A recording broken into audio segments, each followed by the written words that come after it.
Without doubt, the most common weakness of all human beings is the habit of leaving their minds open to the negative influence of other people.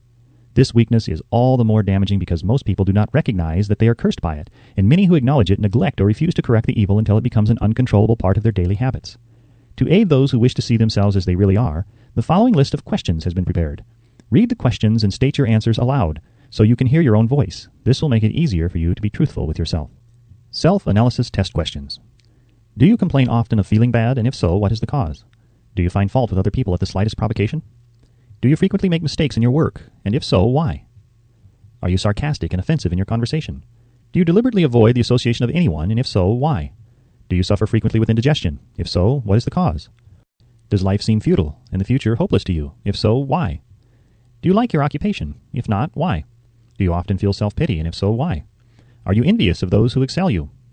To which do you devote most time, thinking of success or of failure? Are you gaining or losing self-confidence as you grow older? Do you learn something of value from all mistakes? Are you permitting some relative or acquaintance to worry you? If so, why? Are you sometimes in the clouds and at other times in the depths of despondency? Who has the most inspiring influence upon you? What is the cause? Do you tolerate negative or discouraging influences which you can avoid?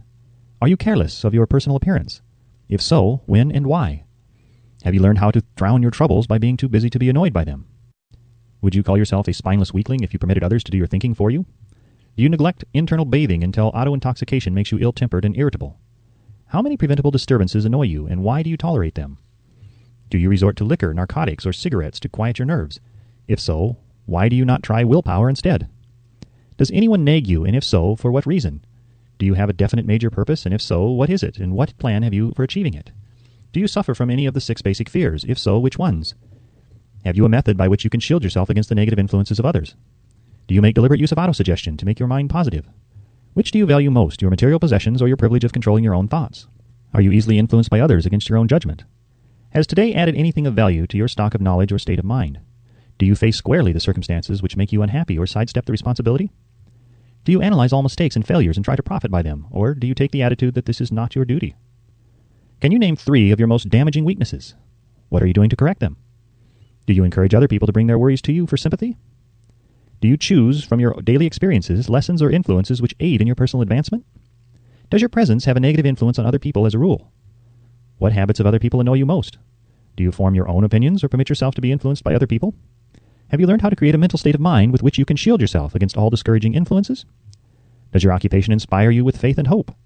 Are you conscious of possessing spiritual forces of sufficient power to enable you to keep your mind free from all forms of fear? Does your religion help you to keep your own mind positive? Do you feel it is your duty to share other people's worries? If so, why?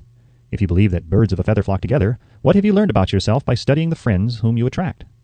What connection, if any, do you see between the people with whom you associate most closely and any unhappiness you may experience? Could it be possible that some person whom you consider to be a friend is, in reality, your worst enemy because of his negative influence on your mind?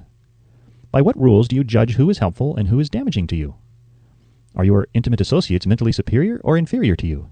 How much time out of every 24 hours do you devote to A, your occupation, B, sleep, C, play and relaxation, D, acquiring useful knowledge, E, plain waste? Who among your acquaintances, A, encourages you the most, B, cautions you most, C, discourages you most, D, helps you most in other ways? What is your greatest worry? Why do you tolerate it? When others offer you free, unsolicited advice, do you accept it without question or analyze their motive? What, above all else, do you most desire? Do you intend to acquire it? Are you willing to subordinate all other desires for this one? How much time daily do you devote to acquiring it? Do you change your mind often? If so, why? Do you usually finish everything you begin? Are you easily impressed by other people's business or professional titles, college degrees, or wealth? Are you easily influenced by what other people think or say of you? Do you cater to people because of their social or financial status? Whom do you believe to be the greatest person living? In what respect is this person superior to yourself? How much time have you devoted to studying and answering these questions? At least 1 day is necessary for the analysis and the answering of the entire list. If you have answered all these questions truthfully, you know more about yourself than the majority of people. Study the questions carefully, come back to them once each week for several months, and be astounded at the amount of additional knowledge of great value to yourself you will have gained by the simple method of answering the questions truthfully. If you are not certain concerning the answers to some of the questions, seek the counsel of those you know well, especially those who have no motive in flattering you, and see yourself through their eyes. The experience will be astonishing. You have absolute control over but one thing, and that is your thoughts. This is the most significant and inspiring of all facts known to man. It reflects man's divine nature. This divine prerogative is the sole means by which you may control your own destiny. If you fail to control your own mind, you may be sure you will control nothing else.